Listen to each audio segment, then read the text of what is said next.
오늘 예배는 우리 2025년도 올해를 마무리하면서 드리는 송구영신 예배입니다. 이제 시간상으로 봤을 때는 한 20여 분 남았는데, 제가 설교가 하여튼 그 정도 시간이라고 보셔도 좋고요. 우리 이제 옛 시간들을 이제 지나고 새로운 시간들을 맞이하는 그런 기로점에 있습니다. 자, 이런 시점에 있어서는 우리가 우리 마음을 이제 마음을 정할 필요가 있는데, 예전 것, 지나간 것들에 대한 그런 우리 마음을 또 생각을 새롭게 재정립하고 재해석할 필요가 있습니다. 우리가 흔히 쓰고 있는 그 후회라는 단어 있잖아요. 후회.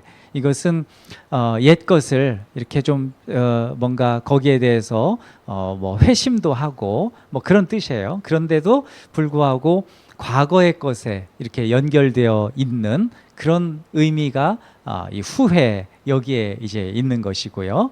또 미련이라는 단어도 있어요. 미련도 후회보다는 조금 더 못하지만 옛 것에 대해서 계속 어떤 줄을 끊지 못하고 그것에 연연해 하는 것, 그게 바로 이제 미련이라는 것인데, 이 후회와 미련과 후회는 이 과거의 시간들에 있어서 그 의존도가 이렇게 높아져 가지고 거기에 끌려가는 것, 그것에서 어떻게 벗어나지 못하는 것, 이런 뜻들을 좀 가지고 있는 그런 단어이죠. 우리 삶에서도 그럴 수 있잖아요. 지금 이 시간에도 아직 다 하지 못했던 것들이 있고, 또 그 여러 가지 미련이 남는 것도 있고, 이럴 땐 이렇게 했으면 좋았을 뻔했는데, 이런 것들이 있을 수 있습니다. 그것에 아직도 이렇게 매달려 있는 것이죠. 그러나 우리가 이런 후회와 미련과 후련을, 그 후회를 어떻게 그럼 떨쳐버릴 수 있는가? 이런 것들을 떨쳐야 새롭게 좀 출발하잖아요. 그거 이제 그 하나의 뭔가 비법이라고 할까요? 방법. 그것은 자기가 만든 그런 환상, 자기가 만든 집, 거기에서 빨리 벗어나야 된다는 거죠. 이 환상을 버리지 못하면 끌려다니게 됩니다. 그래서 뭐 제가 그렇게 좋아하지는 않는 그런 사람이긴 하지만, 니체는 자기에게 명령을 내리지 못하면 다른 존재에게 끌려다닌다, 이런 얘기를 한 적이 있습니다. 자, 성경적으로는 이 죄의 습관을 끊어내라고 말씀합니다. 부정적인 것을 끊어내고 버려야 합니다. 그래야 앞으로 갈 수가 있는 것이죠. 사람이 너무나 놀라면 손을 벌벌벌 떨거나 신체가 막 떨리는 그런 현상이 있어요. 눈동자도 막 떨리고요. 너무나 무섭고 막 그렇기 때문에 그런 현상들이 있죠. 그런데 신체 부위에서 있어서 가장 크게 그런 현상들, 긴장도를 보일 수 있는 것은 손이에요. 손이 이렇게 떨린다 그러면 굉장히 긴장을 하고 있다, 이렇게 볼 수 있는 것이죠. 자, 우리 인생을 한번 돌아보십시다. 우리 일상생활도 한번 돌아보십시다. 일터에서 어떤 일들을 마감해야 하는데 시간이 너무 없어요. 그러면 갑자기 막 손을 떨면서 그 마무리해야 되는데, 이런 것이죠. 긴장감 때문에 그런 것이죠. 우리 이제 학교에서 선생님이 갑자기 발표를 시키거나 뭔가 문제를 풀라고 했을 때 긴장을 하게 되면 막 덜덜덜 떨면서 손으로 막 이렇게 하게 되죠. 역시 긴장감 때문에 생기는 현상입니다. 그러면 왜 긴장이 생기는 것이고, 왜 이렇게 우리는 긴장되는 것인가? 이제 이런 것인데, 사람이 긴장하는 것은 실수하거나 잘못되면 안 된다는 이 강박관념 때문에 긴장도가 높아지는 것이죠. 사람이 긴장하면 뇌가 정지가 되고요, 긴장으로 인해서 장악된대요. 그리고 이 긴장도가 더 급속도로 가속화된대요. 순간적으로 이렇게 올라가는 것이죠. 그래서 뇌신경학자들은 이 긴장과 이 교감신경, 이 부교감신경과의 연관성들을 이렇게 연구해 왔었는데, 사람이 긴장되면 먼저 심장이 두근두근 뛰잖아요. 그게 이제 교감신경이 활성화돼서 그런데요. 교감신경이 그 신경이 활성화되면 여러 가지 막 신경 조직들이 막 그 경직되는 거죠. 눈도 막 커지고 막 머리도 막 복잡해지거나, 또는 막 축소돼 가지고 아무 생각도 안 들고 심장박동수가 증가하고 호흡이 가빠지는 거, 이런 거죠. 근데 이것은 사람이 살기 위한 방어 수단이라는 거예요. 사람이 살기 위한 긴장도가 높아지는 건 전혀 나쁜 것만은 아니고 또 어떤 방어 수단이기 때문에 또 긍정적으로도 볼 수 있다. 근데 그 너무 과하게 되면 힘들어지는 거죠. 자, 근데 긴장도는 사람마다 달라요. 어떤 사람은 조그만 것에도 금방 놀래고 정신을 못 차리는 사람들이 있는가 하면, 어떤 사람들은 막 엄청난 일인데도 불구하고 그것을 의연하게 이렇게 대처하는 그런 사람도 있대라는 거죠. 이런 것들은 이 또 다른 이제 신경인 부교감 신경이 이렇게 활성화돼서 그랬대요. 그러니까 교감 신경이 활성화되면 긴장하고 아무것도 못 하는데, 부교감 신경이 활성화되면 그것을 조금 더 거리를 두고 이렇게 바라볼 수 있고, 조금 더 이렇게 자연스럽고 덜 긴장한 상태에서 일을 처리할 수 있다라는 거죠.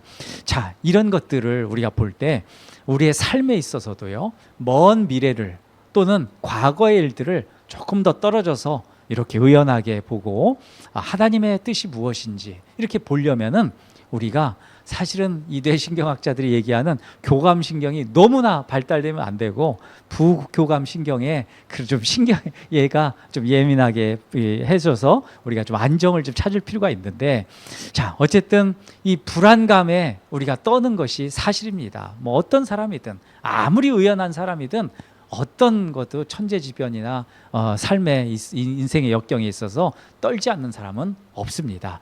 자, 그런 사람들이 실제로 성경에도 나오는데, 주전 520년 이 상황, 우리가 읽었던 스가랴서 이 상황이 그런데 주전 520년 상황인데요.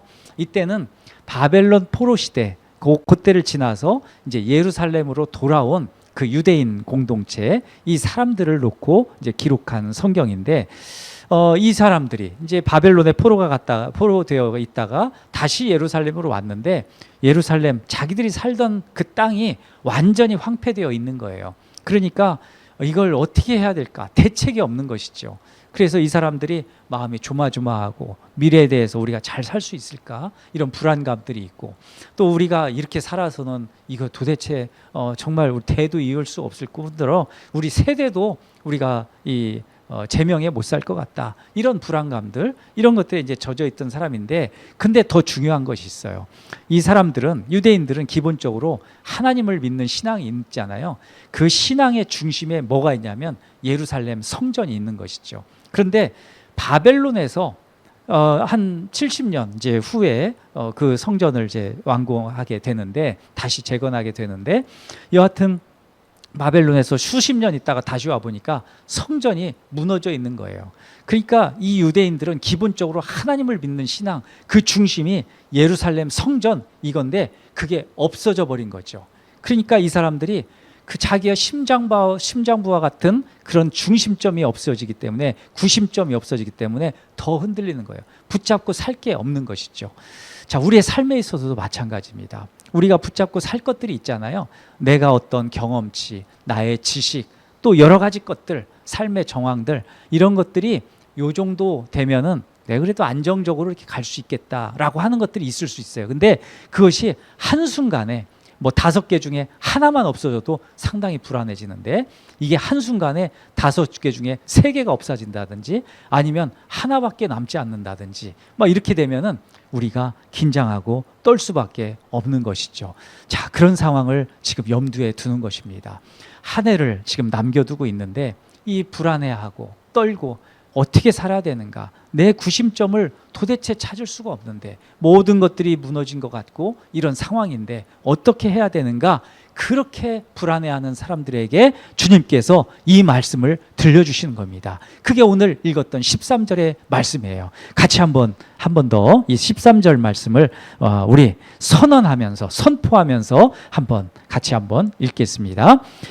유다 족속아, 이스라엘 족속아, 너희가 이방인 가운데서 저주가 되었었으나 이제는 내가 너희를 구원하여 너희가 복이 되게 하리니 두려워하지 말지니라. 손을 견고히 할지니라. 아멘.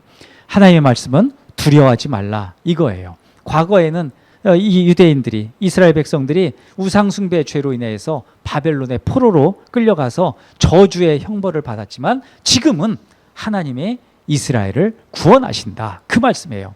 그리고 중요한 것은 너희가 복이 되게 하겠다. 너희를 복되게 하겠다. 이렇게 말씀하는 것이죠. 너희가 복이 되게 하리니, 이 말씀이 있잖아요. 이건 창세기 12장에도 있지 않습니까?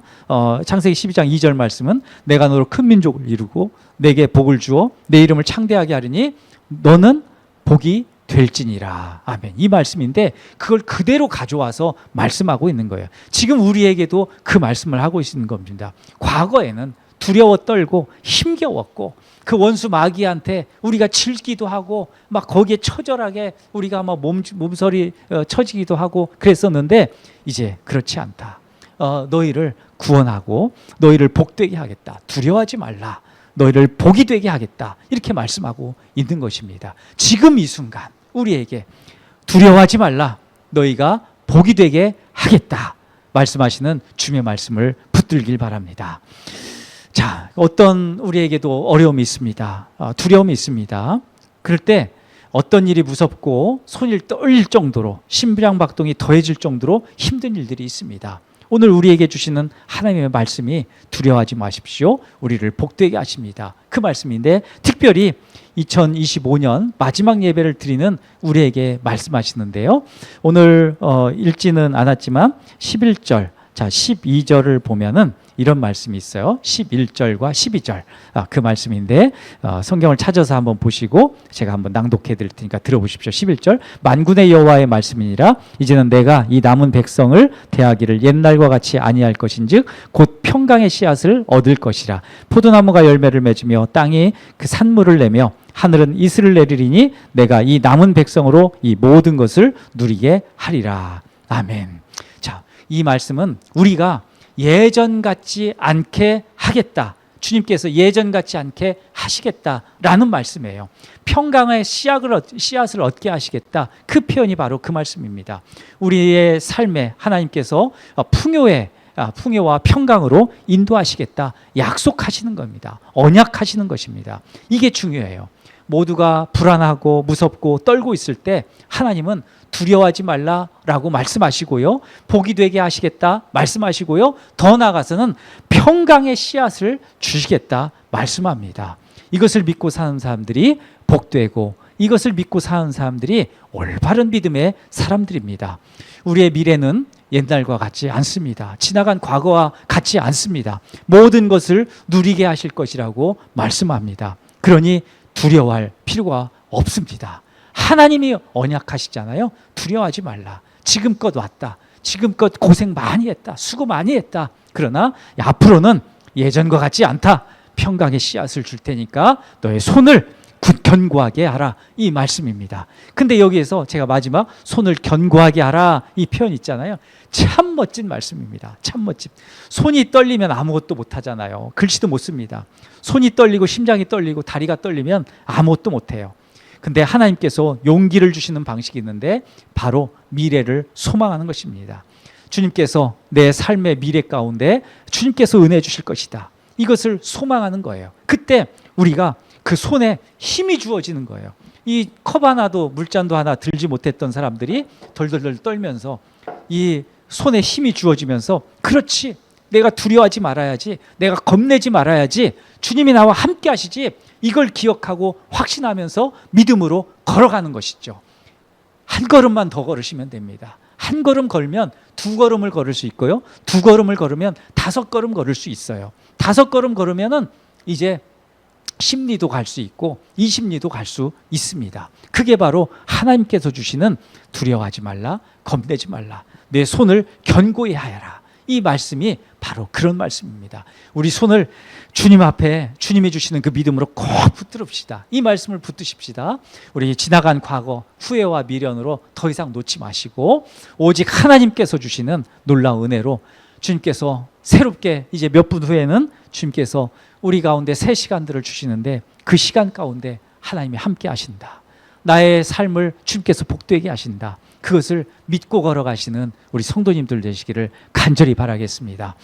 한 번 더 제가 권면합니다. 우리 성도님들 가운데 저도 마찬가지예요. 한 해를 오면서 생각해보면 좋은 일보다도 나쁜 일들이 먼저 생각나고 뭔가 기록을 해보면 좋은 일보다도 나쁜 일들이 먼저 막 몇 페이지를 써야 이제 그 다음에 마음이 조금 진정이 돼서 좋은 일들을, 기쁜 일들을, 감사한 일들을 쓰게 되잖아요. 그게 사람의 본성입니다. 연약한 사람의 본성이에요. 근데 하나님께서는 그 연약한 사람의 본성을 주님께서 사용해 주셔서 영광되게 하나님의 사람으로, 예수님의 제자로, 하나님의 기뻐하시는 자로, 또 주님께서 맏아들이 되셔서 우리를 양자 삼으셔서 하나님 나라로 데려가신대요. 하나님 나라로 들어가게 하신대요. 하나님의 영광의 도구로 사용하신대요. 우리처럼 미련하고 바보스럽고 맨날 실수만 하고 이렇게 어렵게 사는 우리를, 형편없는 우리를 주님께서